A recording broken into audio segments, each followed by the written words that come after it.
wasiirka wasaaradda arrimaha gudaha Somaliland Maxamed Kaahin Axmed iyo wasiirka wasaaradda xanaanada xoolaha iyo horumarinta kalluumaysiga Xasan Maxamed Cali Gaafadhi oo maanta ka qayb galay sanad guuradii 24aad ee ciidanka ilaalada xeebaha Somaliland ayaa dhaliilay isla markaasina naqdiyay hadaladii xisbiga mucaaradka ah ee wadani ay hawada u mariyeen xukuumadda talada wadanka hayse ee uu hogaamiyo Muuse Biixi Cabdi waxaana ay wasiiradani u muuqdeen qaar ka difaacaya dhaliilahaasi barkani ay xisbiga mucaaradka ah ee wadani u jeediyeen waa kuwani wasiirada oo arrimahaasi ka hadlaya gaariga gabay uu lahaa waxa ku jirtay walba caynkaas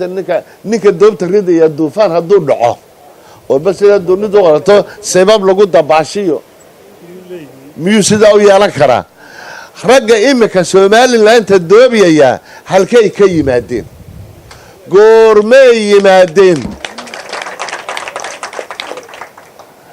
ما سمعت هذا أنا إن السؤال لسه إنه اللي بحشكته قرن صعدة بينه نهاي قرن هالجماعة بينه نهاي والله جاي أبا هدي هذا الشيء يرجع وكم أحمد نجح أي بلعبين أسنمتي شمدي هالجنك والله جاي أبا إنه كيس الدور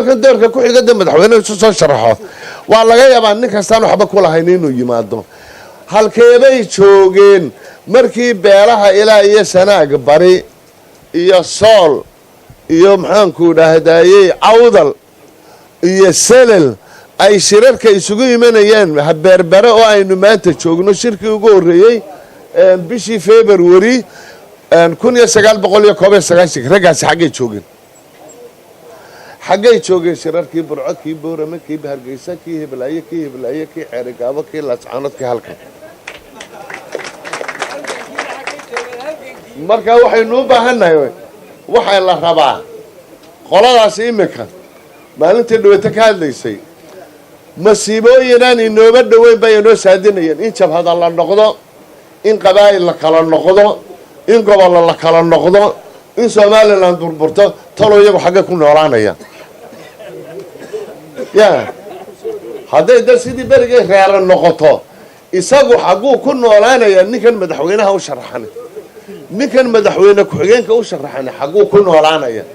madaxda xisbigan wadani xagee ku noolaanaysa ilaa waxay ku noolaana waxaynu ku wada noolahay inaynu dalkan leenahay inaynu isku wada xidhannahay inay nabadgelyo jirto laakiin laga yaabo inay tabashooyin jiraan shirkii golaha dhexe xisbiga wadani hadalla ka dhaxayay oo aad moodo inay dhabarjab ku yihiin qaranka ku yihiin oo muujinayay calool xumo iyo niyad xumo oo muujinayay halkudhiga ay ku qorteen iyo waxa meesha laga lahaa inay aad u kala fogaadeen dal mida iyo dad mida ma ahayna qodax gocandho iyo caraan carbaa la qaybiyey aad iyo aad baan uga naxay waxdi dilaahoo meesha ka muuqdayna ma jirin waxaa ka mida waxyaabaha la yaab waxaan ku dhahdaa la siiyey scholarshipka waynu ognahay intayna kari karta inay school fees bixiso ayaa caruurtooda iskuullada brafitkaa geysa waayo macallimiintii wanaagsaneed iskuulladii brafitkaa iskuulladii dowladda waxaa ka kaxaystay iskuulladii brafitka ahaa waxaa ku hadhay ardaydii saboolka ahayd ardaydii maxaan ku dhahday ciidanku ay dhaleen iyo askartu ay dhaleen ardaydii waardiyayaasha iyo darawalintu ay dhaleen ayaa ku hadhay iskuulladii dowladda dadkeenna iskuul fiiska bixin karaa iskuulkana waa ka bixin karnaa shareecaddana waa ka bixin karnaa iyaanay xaq ahayn dadka laysa soo gaarsiiyo darawalka iyo askariga iyo maxaan ku dhahday washmanka ardaydiisa loo daayo wixii scholarship la helo in iyaga loo daayo oo laysa soo gaarsiiyo aniga waxay la tahay inay taasi waajib tahay waxaan eegay ragga meesha fadhiyay baan eegay safka horaan eegay waxaa ii muuqday rag markii hore dadkooda geystay dibadda geystay iyo in kale oo badan oo iminka geeyo turkiga iyo masar iyo geeyey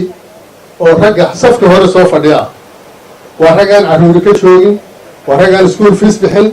waa raggaan garanaynin askariga ardaygiisu sida uu wax ku barto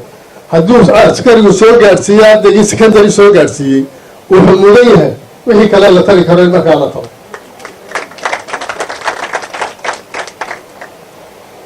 waxaan isleeyahay hadalkaasu waxay yidhaahdeen waxaanu ka baqaynaa rabiic alcarab inuu dhaco cabdiraxmaan maxamed cige telefishinka caalamiga SAB TV badda magaalada Berbera.